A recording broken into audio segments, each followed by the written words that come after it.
السلام السلام السلام السلام السلام السلام السلام السلام نحمده ونصلي ونسلم على رسوله الكريم اما بعد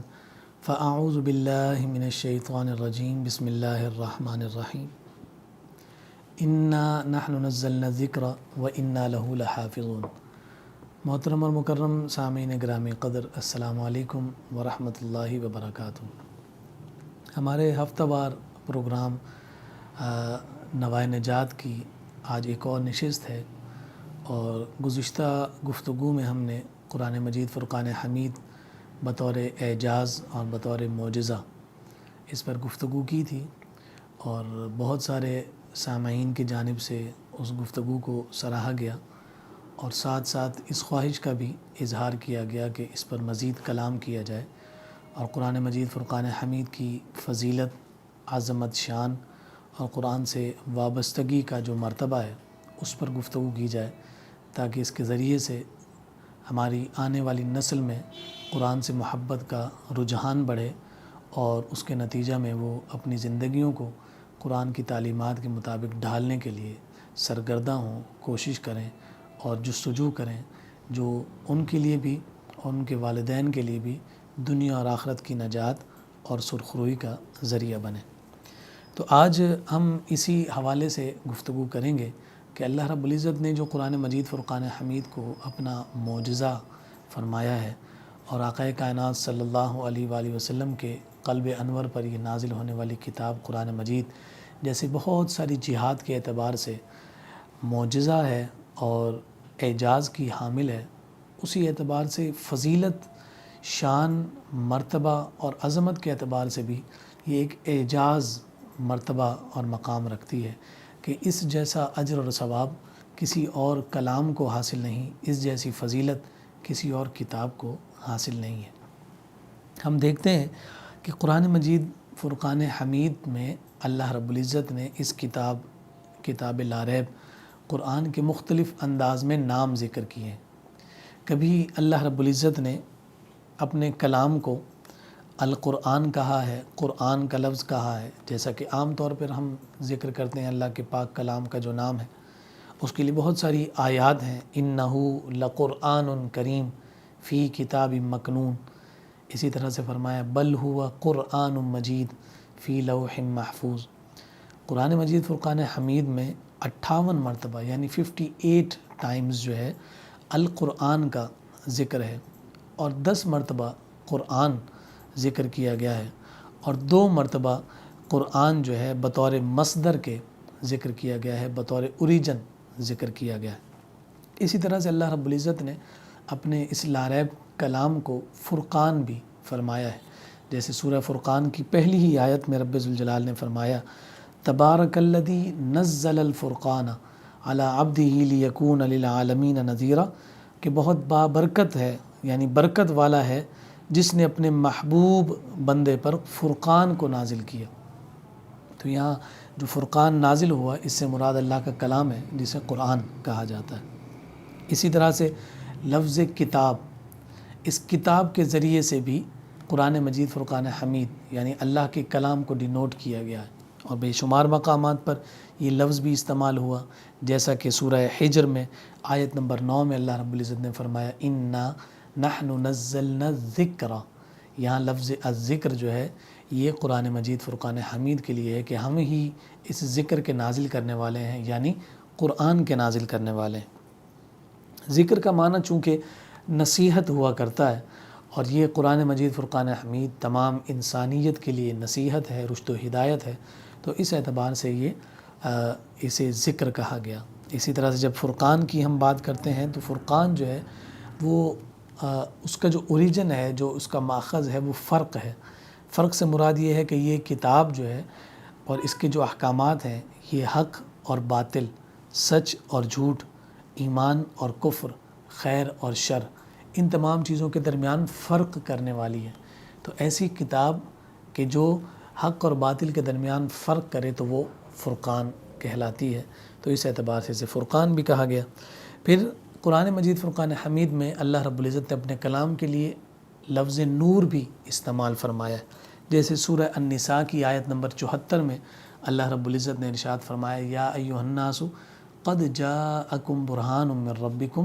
وانزلنا الیکم نورا مبینا، کہ تحقیق بے شک تمہارے پاس تمہارے رب کی طرف سے مستحکم دلیل آ گئی اور ہم نے تمہاری طرف بیان کرنے والا نور نازل کیا ہے۔ تو یہاں نور اس کو کہتے ہیں کہ جو خود ظاہر ہو اور دوسری چیزوں کو ظاہر کرے۔ اب قرآن مجید فرقان حمید جہاں اپنے احکامات کے اعتبار سے، اپنے فرامین کے اعتبار سے، رشد و ہدایت کے اعتبار سے، نصیحت کے اعتبار سے بالکل واضح اور ظاہر ہے، اور بہت ساری جو خبریں ہیں، بہت سارے جو احکامات ہیں اور بہت سارے جو اسرار ہیں، یعنی جو راز ہیں اللہ رب العزت کے، اس کا یہ قرآن مظہر ہے۔ تو یہ خود بھی ظاہر ہے، اور پھر جو اس کو پڑھ لیتا ہے اور اس کی تعلیم حاصل کر لیتا ہے، اس کے اسلوب کو سمجھ لیتا ہے، اس کے احکامات پر عمل شروع کر دیتا ہے، تو فرمایا کہ جیسے یہ خود ظاہر ہے تو جو اس کو پڑھ لیتا ہے اس پر بھی یہ تمام احکامات ظاہر ہو جاتے ہیں۔ جو خود نور ہے، جو اس کا حامل ہو جاتا ہے، اللہ رب العزت اسے بھی نور فرما دیتا ہے، اور پھر یہ درجہ بدرجہ قرآن کا نور آگے بڑھتا چلا جاتا ہے، اور جیسے جیسے انسان قرآن کی تعلیمات اور قرآن کے علوم میں جو ہے غوطہ زنی کرتا رہتا ہے، ویسے ویسے وہ سلوک کی منازل کو طے کرتا چلا جاتا ہے۔ یہ تمام باتیں جو اسماء کے اعتبار سے میں نے آپ کے سامنے ذکر کی ہیں، تو ظاہر سی بات ہے کہ جو بھی کسی شے کا اسم ہوا کرتا ہے، کوئی نام ہوا کرتا ہے، تو وہ معنوی اعتبار سے بہت زیادہ اہمیت رکھتا ہے۔ اگر یہ قرآن ہے، یعنی بہت زیادہ پڑھی جانے والی کتاب ہے، اگر یہ جو ہے کلام، یہ ذکر ہے، تو یہ ہمارے لیے نصیحت ہے۔ اگر یہ نور ہے تو یہ خود بھی ظاہر ہے اور ظاہر کرنے والی بھی ہے۔ اگر یہ فرقان ہے تو یہ کفر اور باطل کے درمیان فرق کرنے والی ہے۔ تو جتنے بھی اسماء اللہ رب العزت نے قرآن کے ذکر فرمائے ہیں، وہ تمام اسماء کامل اور اکمل طور پر قرآن کی تعلیمات اور کلام الہی پر وہ مکمل طور پر حاوی نظر آتے ہیں، غالب نظر آتے ہیں اور طاری نظر آتے ہیں۔ کہ اگر فرقان کہا جاتا ہے تو مکمل طور پر قرآن ہمیں فرقان نظر آتا ہے، اگر اسے ذکر کہا جاتا ہے تو مکمل طور پر اللہ کا کلام ذکر نظر آتا ہے، اسے نور کہا جائے تو مکمل طور پر اللہ کا کلام جو ہے وہ نور نظر آتا ہے۔ پھر جیسا کہ میں نے آپ کی خدمت میں عرض کیا کہ قرآن مجید فرقان حمید اپنی فضیلت، اپنی شان اور اپنے اجر و ثواب کے اعتبار سے بھی ایک معجزے کی سی کیفیت رکھتا ہے۔ اور بھی اللہ رب العزت کے کلام ہیں، تورات، زبور، انجیل، دیگر صحائف بھی اللہ رب العزت نے نازل فرمائے، لیکن جو قدر و منزلت، جو شان اور جو رفعت قرآن کو حاصل ہوئی وہ کسی اور کو نہیں ملی۔ اس کی بہت ساری وجوہات پر پہلے بھی ہم کلام کر چکے ہیں، اور اب بھی میں اختصار کے ساتھ یہ بات عرض کر کے بات کو آگے بڑھاؤں کہ یہ قرآن ہی ہے کہ جس نے رہتی دنیا تک کے انسانوں کو ہدایت کا رستہ دکھانا ہے۔ باقی جو کتابیں تھیں، باقی جو صحیفے تھے، ان میں تحریفات ہو گئیں، ان میں تبدیلیاں ہو گئیں، وہ محو ہو گئے، لیکن قرآن جس کی حفاظت خود رب ذوالجلال فرما رہا ہے، قیامت تک یہ حفاظت کا سلسلہ اسی طرح جاری و ساری رہے گا۔ تو جب تک یہ قرآن محفوظ ہے، قرآن کی شان اسی طرح سے چمکتی رہے گی اور جگمگاتی رہے گی اور دمکتی رہے گی۔ اجر و ثواب کے حوالے سے جب ہم بات کریں تو تقریباً جتنی بھی احادیث کی ہمیں امہات کتب نظر آتی ہیں، ان میں باقاعدہ محدثین نے ابواب باندھے ہیں قرآن مجید فرقان حمید کی فضیلت کے اعتبار سے۔ قرآن کو پڑھنے والے کی فضیلت، قرآن سے محبت کرنے والے کی فضیلت، قرآن کی تعلیمات کو اختیار کرنے والے کی فضیلت، دنیا میں اس کا اجر، آخرت میں اس کا اجر، اور اس طرح کی تمام قسم کی فصول ہمارے سامنے نظر آتی ہیں۔ میں ان میں سے چیدہ جو انتہائی اہمیت اور ہمارے لیے اپنے یوں سمجھیے کہ اپنی ذات میں ایک تحریک پیدا کرنے کے ضروری ہے، حضور کے فرامین کی روشنی میں چند ایک حدیث میں آپ کی گوش گزار کیے دیتا ہوں۔ سب سے پہلے تو حضرت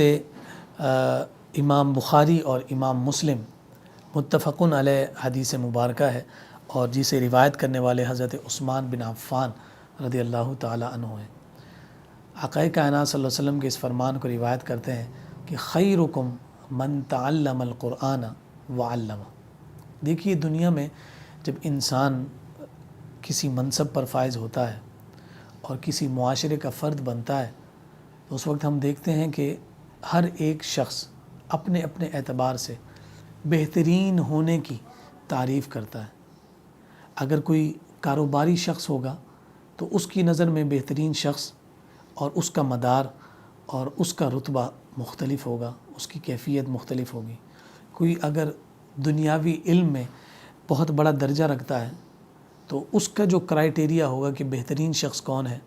تو وہ الگ قسم کا ہوگا۔ اسی طرح سے اگر کوئی انجینئر ہے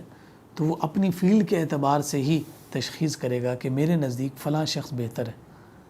لیکن ہمیں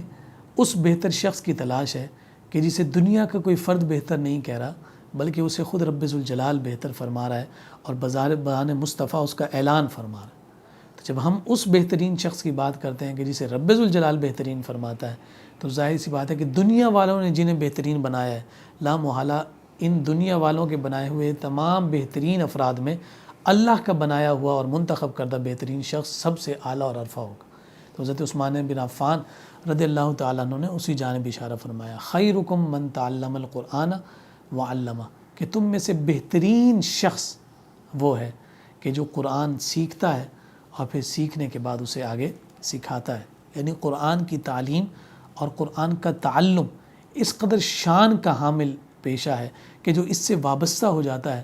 دنیا جہاں کے افراد سے بڑھ کر اللہ رب العزت انہیں بہتری کی مسند عطا کرتا ہے، منصب عطا کرتا ہے اور انہیں سب سے بہترین فرماتا ہے۔ پھر اسی طرح سے صحیح مسلم کی یہ حدیث مبارکہ ہے، حضرت برا رضی اللہ تعالی عنہ اسے روایت کرتے ہیں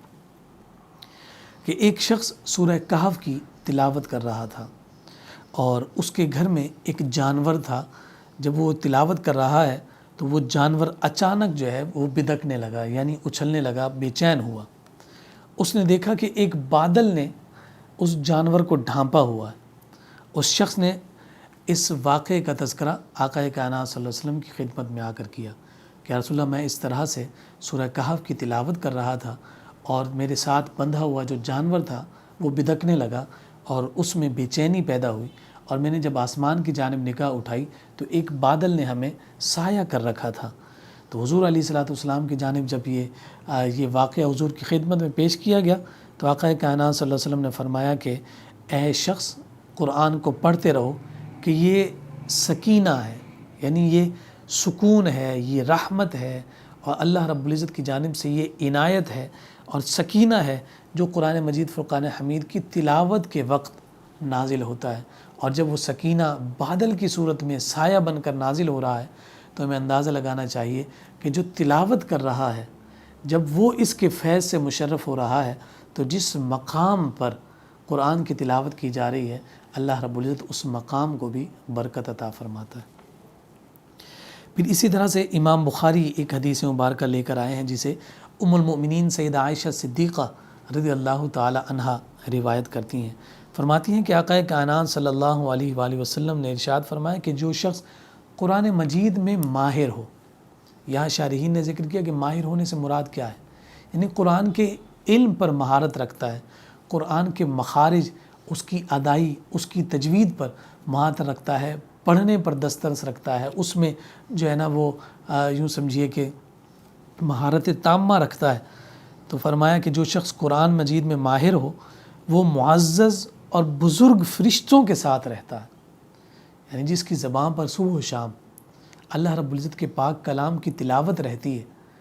تو یقیناً وہ اللہ رب العزت کی رحمت کے سائے میں ہے، اللہ رب العزت کی نگاہ فیض میں ہے۔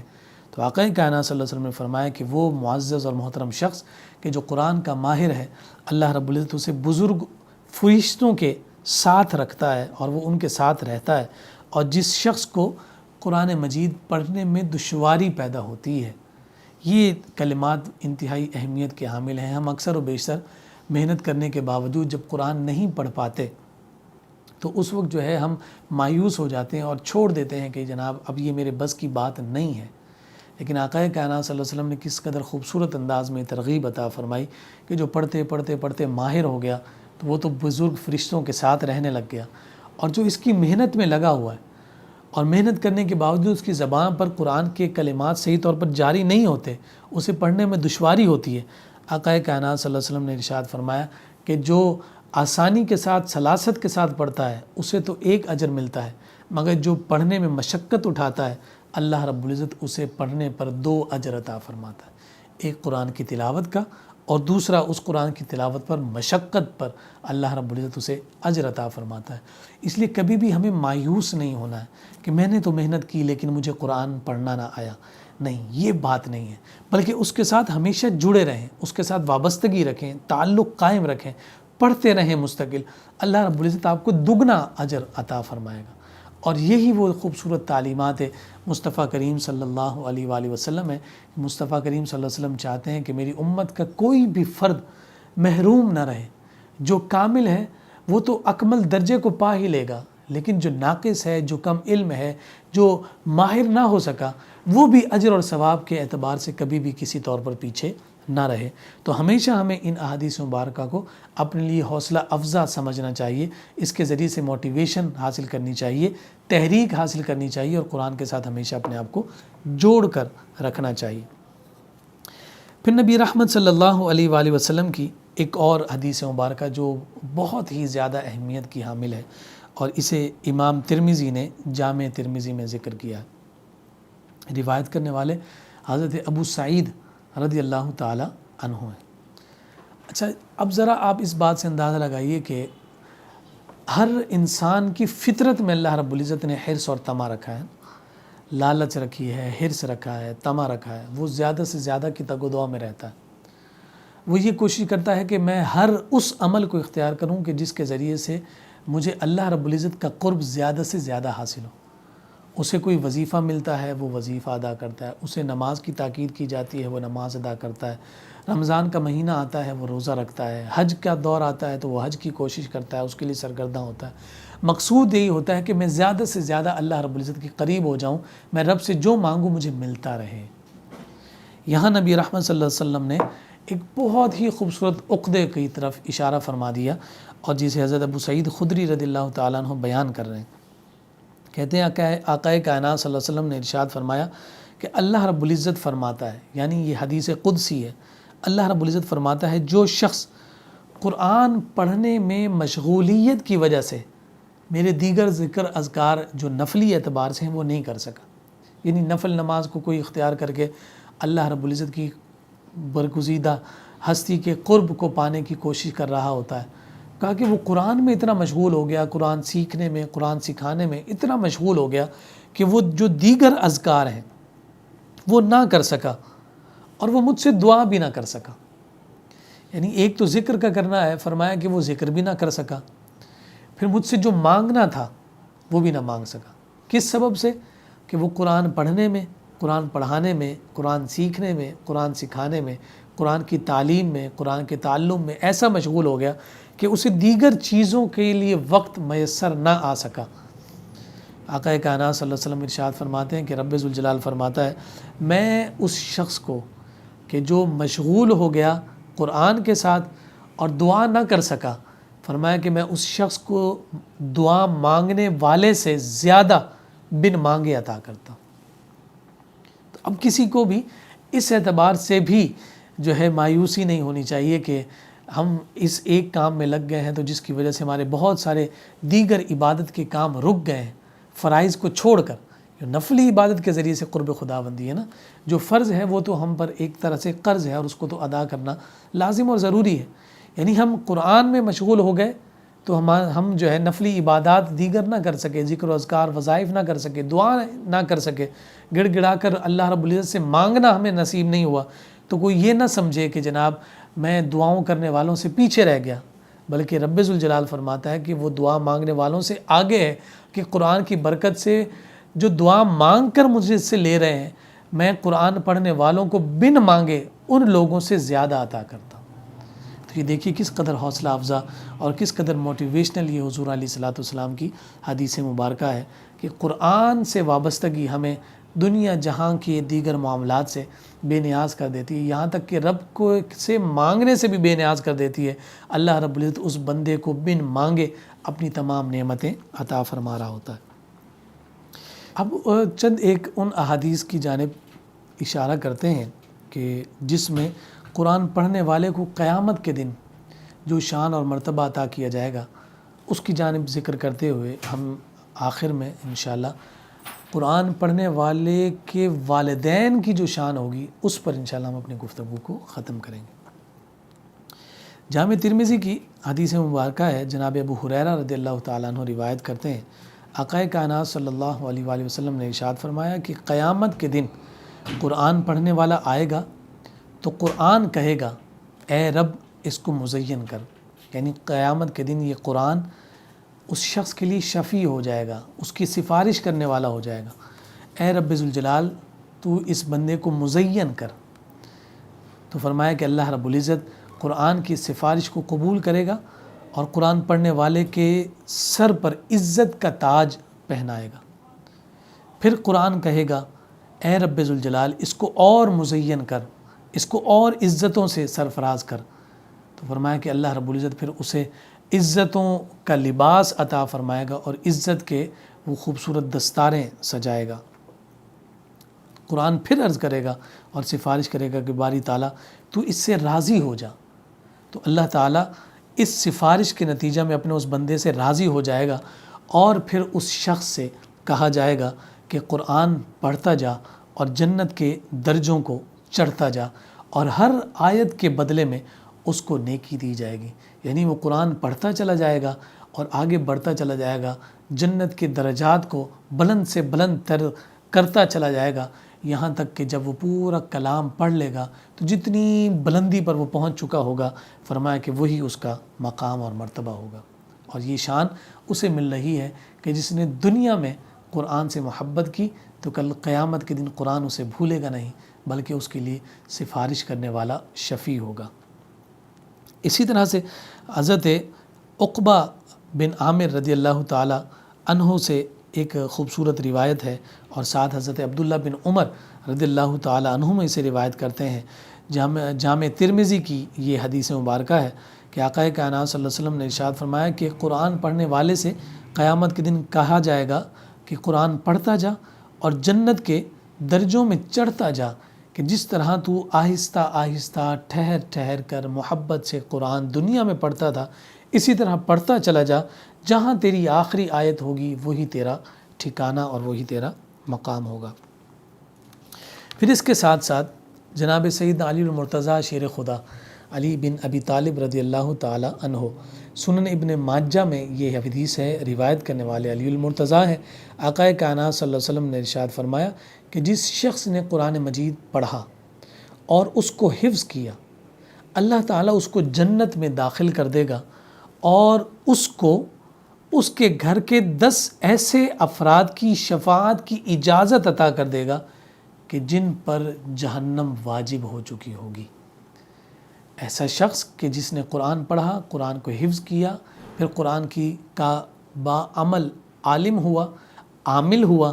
تو فرمایا کہ پھر اللہ رب العزت نہ صرف اسے جنت میں داخل کرے گا